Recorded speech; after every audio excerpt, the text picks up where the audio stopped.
Without that sense of safety, it's very difficult to thrive. We're not just doing this to make our lives difficult.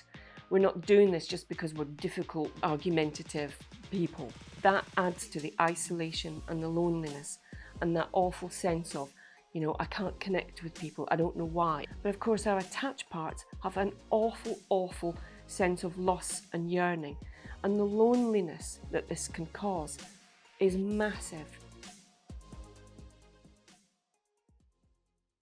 Hello everybody, I'm Catriona Morten. I'm a sensory-motor psychotherapist, and today I'm going to be talking about the conflict wounds of trauma. Before I jump into that, if you're enjoying these videos, then please give us a like and subscribe to the channel, because it really helps us get this information out to loads more of you. There's an awful lot of conflict that comes with trauma, and it's really important to kind of understand how that plays out and how it comes about. Now, I know I talk about attachment a lot, but it's what we have to do. When we're born, we have to form an attachment with our caregivers. It's essential for our survival, and that attachment bond that's created, it's very specific to each carer and each child, but it has to form for our own survival. The style of that attachment and our attachment style, that really depends on the care that we're given, the way that that care is given, the patterns that develop and emerge, and that kind of innate sense we get of things. Attachment is essential for a number of things: our ability to form relationships with other people, our ability to regulate our nervous system from a really young age by that cooperation, that bond between the baby and the carer. The other thing that is absolutely paramount for our survival is safety, and a sense of safety. And what in an ideal world should happen is the baby gets that innate sense that the caregiver is safe, that they're a safe place to go. The caregiver should be the protective thing that's on the lookout for all the dangers that are around for the baby. That's a tough job. It's a really tough job, but babies are completely defenseless, and they need the caregivers to do that. Without that sense of safety, it's very difficult to thrive and to be fully functional in whatever environment we're in. If there's a threat to the safety, if it's unpredictable, then we have to develop coping mechanisms to deal with that, because it's essential that we have that sense, or we're able to kind of block things out however we do it, that we have that thing that we really need to feel settled and secure. Now this gets really skewed when we have any kind of assault, whether that be emotional abuse, physical assault, sexual assault, any of those things. They have, on a number of levels, a massive impact. It's a huge violation in so many different ways. We talk a lot about boundaries as well, not just on this channel, but it's talked about an awful lot because it's really important. That violation, especially at a really young age, it breaks all of the boundaries, all of those kind of moral codes, those sometimes unspoken, unwritten rules, that safety, the things that are supposed to happen and not supposed to happen. When there's a violation of that, it just throws everything. When I was a social worker and when I used to work at the family centre, and some of the children that came to our attention would be, really unruly. To say they had no boundaries was just, understatement. Because how could they have any sense of what's okay and what's not okay in this world when they're receiving assaults on another level? It skews everything, and it strips away all of those kind of social norms that are supposed to happen within families, within society. And it completely eradicates that ability to feel safe, especially if it's been an assault in the home. within the family system that should be the biggest protector, it has a huge impact, and it's an impact that carries on through our life.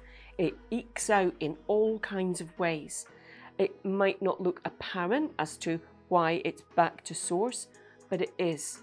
And it plays out in so many different ways. I see it every day with people. Now, this causes a huge conflict because we have that real sense of wanting to attach to others. But when the people that we've been attached to then assault us, then that's going to cause a massive conflict. But we'll still have that longing, that desire, that yearning for a really safe, healthy connection. But we'll have other protective parts of ourselves, those wounded parts that know the pain of the assault, that will pull back from that.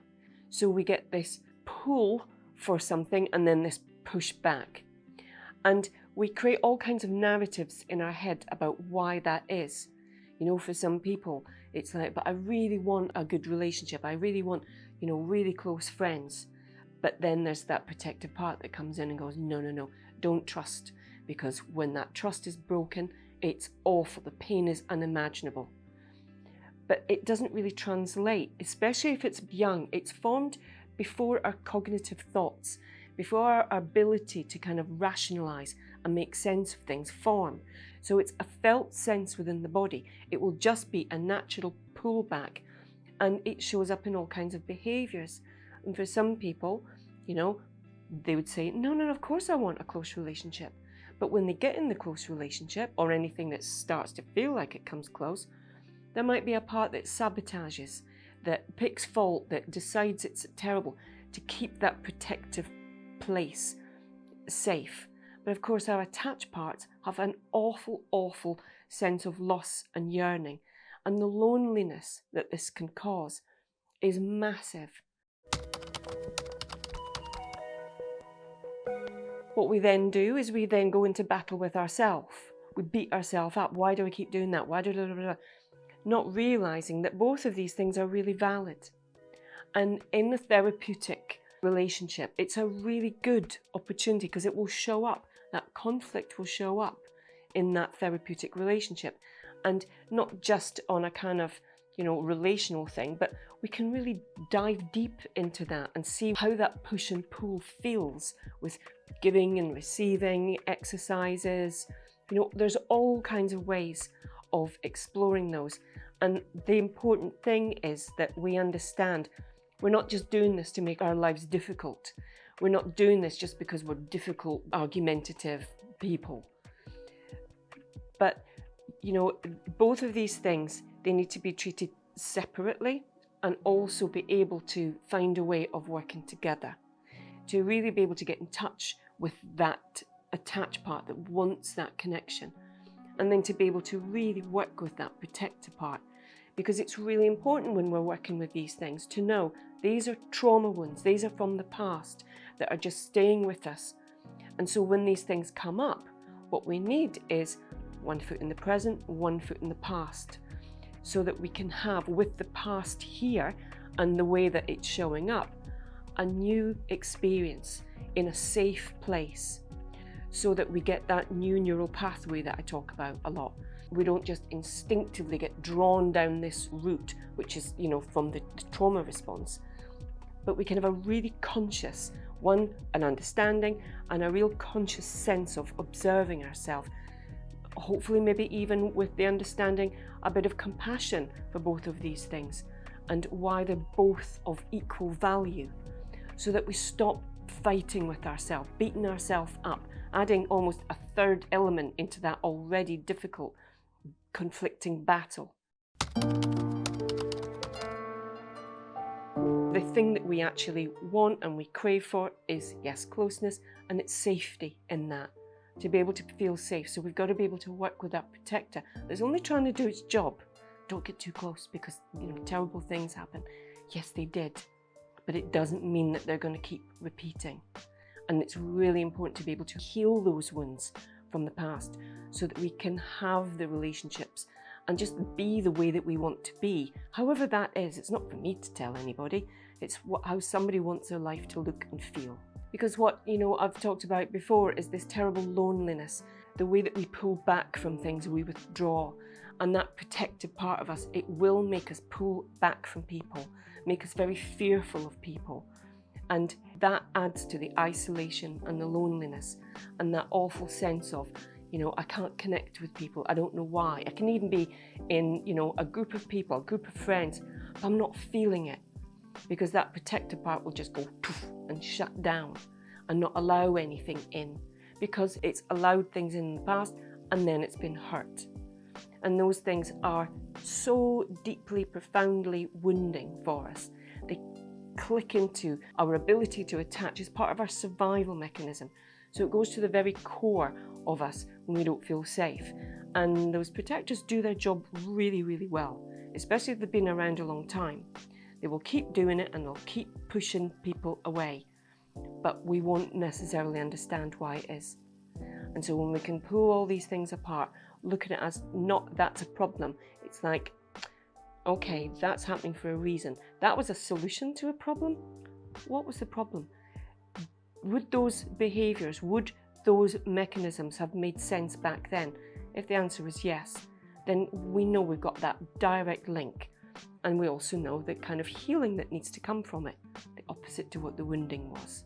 Something that feels safe, predictable, consistent, and something that we're actually able to tune into, to feel, to allow it in, to eradicate all our nourishment barriers that have been set up to help us be in a protected place. So I hope, if any of you have experienced that kind of conflict, or you see other people continually, those kind of patterns that go with it. It's like, I wonder what's going on there. That it just might help give some understanding and a little bit of compassion to why these things keep repeating and keep happening. When there's a repeating pattern of things, there's something that's underpinning that. And we can't just work it out. Trauma doesn't really often make much logical sense, but it does when we look at it through the trauma lens, which is why I do all these videos, to kind of explain things through the lens of trauma. So I hope that helps you make sense of things, both for yourself and for others. And if you've enjoyed this video, then please give us a like, subscribe to our channel, and I will look forward to seeing you again very soon. Bye.